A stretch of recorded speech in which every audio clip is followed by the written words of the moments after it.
African Diaspora News family, my name is Reneilwe Morema, here to give you the lowdown of what happened in the White House between South Africa and America, and to fill in those missing gaps, rewind, analyze, and read between the lines on what was said. So you all know that Ramaphosa tucked his tail between his legs and flew to Washington, D.C. to explain to Trump on what is happening in South Africa, which is none of his business, but what the whites want, the whites get. So Ramaphosa, like a little boy called in the principal's office, sat there and watched as his country is being lied on by illiterate white morons. To top it all off, he dragged white South African billionaires that used to play golf with Trump in hopes that they would speak for him and ease Trump's tongue from humiliating him. Humiliation is flying all the way to America to defend something that is not there and brush Trump's ego at our expense. That's humiliation. Besides the white South African billionaire golf players and Ramaphosa's delegation, DA leader and Minister of Agriculture John Steenhuisen was also present. One thing I like about John Steenhuisen, he doesn't have the mental capacity to read a room. He'll always off track and expose the DA's racist values and stands in order to please his Western masters. Why am I saying this? He had one job: to refute the white genocide claims as a majority white party. By doing so, he might win the trust of more black voters for the next elections. But you know what our special needs child chose to do? To play dirty politics. He campaigned to the Trump administration to help them keep black progressive parties like the EFF and Mk party out of parliament, to keep them away from policy-making meetings.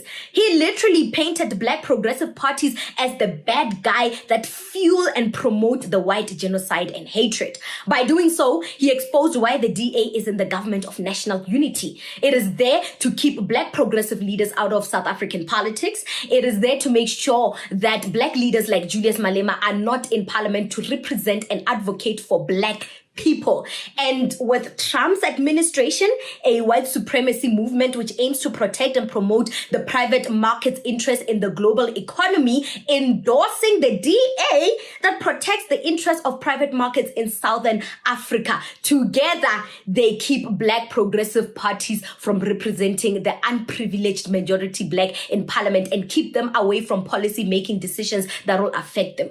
The DA leader was there to advance DA policies, not to discuss the main issue that got them flying to Washington, D.C. What an imbecile.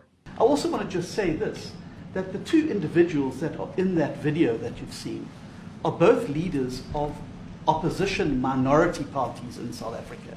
Umkhonto we Sizwe under Mr. Zuma and the Economic Freedom Fighters under Mr. Malema. Now the reason that my party, the Democratic Alliance, which has been an opposition party for over 30 years, chose to join hands with Mr. Ramaphosa's party was precisely to keep those people out of power. We cannot have those people sitting in the union buildings making decisions. And that is why after 30 years of us exchanging barbs across the floor in Parliament and trying to get one over on each other, we've decided to join hands precisely to keep that lot out of government. Because the day they get in to the doors of the union buildings in South Africa or control of our parliament, that's what you're going to see.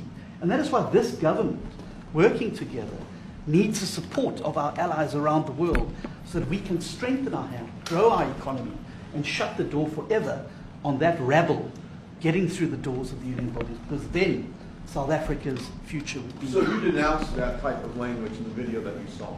Oh, yes. Guys, did you hear how John Steenhuisen addresses black progressive parties like EFF and MK? He called them rebels. You people, that lot. Such awful diplomacy, lack of decorum. But what do we expect from someone who has never finished high school and his skin color got him to where he is today? And when I say the Boers are mediocre, y'all call me names. DA Federal Chair Helen Zille once called MK leaders Jacob Zuma and the Zulu Nation dogs. The matter of fact is the DA had never considered black people as anything but subjects, and how they addressed black progressive party leaders on the international stages showed me how little they think of us, and we will experience racism at the highest degree if John Steenhuisen becomes president of South Africa. If the DA had any black voters, they've lost them. It's one thing for black voters to vote for the DA, but to have the DA leaders throw black people under the bus to appeal to the white supremacy administration is a big middle finger to the racial unity under the Rainbow Nation of Nelson Mandela established in 1994. The African Diaspora News Channel condemns the shameful and colonial-minded behavior of Democratic Alliance DA leader John Steenhuisen for subcontracting South Africa's domestic affairs to foreign interests, specifically appealing to Donald Trump to interfere in sovereign South African politics. This act is nothing short of treasonous and reeks of the same settler entitlement that Africans have fought for against for centuries. Running to the President of the United States, a man known for divisive racist policies and unapologetic white supremacy for protection and validation, is a slap in the face to every freedom fighter who sacrificed for South Africa's liberation. South Africa's land question is not a foreign issue. It is a deeply African issue rooted in dispossession, colonial conquest, and apartheid brutality. It must be resolved by South Africans for South Africans without the meddling of Western imperialists or their proxies masquerading as political leaders. Now, in closing, I want black people that vote for the DA to know that they are voting against the progression of black people. Y'all are rats. The DA refused to refute the white genocide claims in the White House. Instead, they blamed crime as a contributing factor to the genocide, while simultaneously begging Trump to endorse the DA to keep black progressive parties out of parliament and away from policy-making decision processes. They went to America to ask Trump and the West to help the DA silence the black voices permanently. He labeled blacks as they, these people, rebels, that kind, that lot. The same rhetoric used to address black people back in the apartheid government. The apartheid government, they used to call black people this lot, these kind, these, and he used the same apartheid language on international stages to address black leaders that represent the voiceless, unprivileged black majority of South Africa. How distasteful is that? So DA voters, particularly black voters in the DA party, you are sellout, you are rats. And now I'm starting to question if we have black voters in the DA party, because allegedly during parties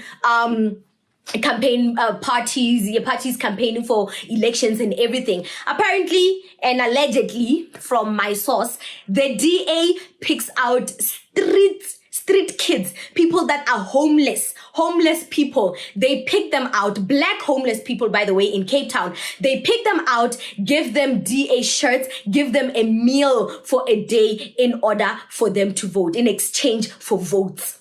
Yeah. Because there's not a lot of woke and clever rich blacks that would vote for the DA to make the DA the second most popular party in South Africa. No, the second biggest political party in South Africa. No, there isn't enough clever blacks to vote for the DA. Sorry, there isn't. So what the DA does to supplement and to have black voters in their party, they pick out homeless people in Cape Town, homeless black people in Cape Town, give them free DA shirts, give them a meal for a day in exchange for votes. That's how they get forward. That's propaganda. That's how they fuel the party and make it look like it's racially inclusive. That's how they do it. That's how they lure in black voters. And it doesn't help that at the bottom of the pyramid, because you know the DA pyramid, right? On top is the high school dropout, John Steenhuisen, and at the bottom is black politicians with real master's degrees in politics. Imagine real black politicians that have master's degrees in politics are answering to the high school dropout John Steenhuisen. They are answering to him. They are calling him boss, leader. These black politicians at the bottom, they are used as pawns to lure in black voters. They are used as pawns, as faces to lure in the homeless black people in Cape Town, give them shirts and a meal for the day in exchange for votes. They are used as that. DA is very strategic. They use black faces to lure them in. So at this point, I'm not even sure that they are real black voters in the DA. I'm really not sure. I doubt there is. The strategy is what I have just told you now. What do you think about this segment? Comment to us in the comment section below. Don't forget to like and share the broadcast. Subscribe to our YouTube channel.